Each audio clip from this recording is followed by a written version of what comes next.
Today I'd like to talk about another point which is central to everything that we're seeing in the news these days as the new House of Representatives enter with a Republican majority. There's been a huge focus on the Affordable Health Act and where it stands. Last week we saw an attempt, or actually passage, of legislation to repeal the Affordable Health Act in the House of Representatives, and by most accounts this won't be able to pass Senate, and certainly the President would not vote for this. But at the very least, this suggests that there is, between the Democratic and Republican Party, a disagreement about the role of health care reform.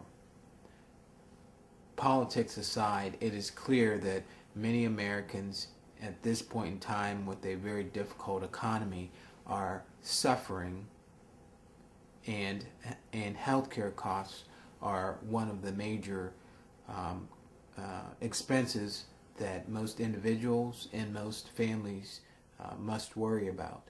In fact, there was a recent poll done by the Kaiser Foundation that found up to 30% of all Americans at one point within the past couple of years have had to forego a medical appointment, some type of medical treatment, potentially a procedure, because they just didn't have the money. That person just didn't have the money.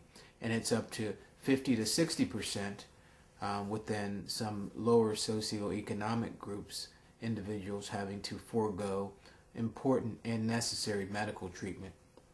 This can even extend to someone needing a mammogram or a colonoscopy, a pap smear, some type of potentially life-saving screening test. And clearly, this will have implications for years to come. You can imagine if they were for 2 or 3 years, are 15 or 20% of the population unable to get these basic screening tests, that there will be a substantial number of people that will have potential fallout of not having a preventable disease identified early, and will ultimately present with a more progressive level of disease, hopefully, if it's identified later when they ultimately do seek their appropriate screening. So it is really a crisis time. I would like to hear people weigh in on, whether you're a young person who is non-insured, whether you're a young person who benefited from the initial phase-in of Affordable Care Act and being allowed to remain on your parents' insurance, or whether you're an older person who is struggling with the choice of perhaps maintaining employment in one position so that you can maintain benefits, or you're forced to accept a job which has no benefits and just hope for the best in terms of your personal health care.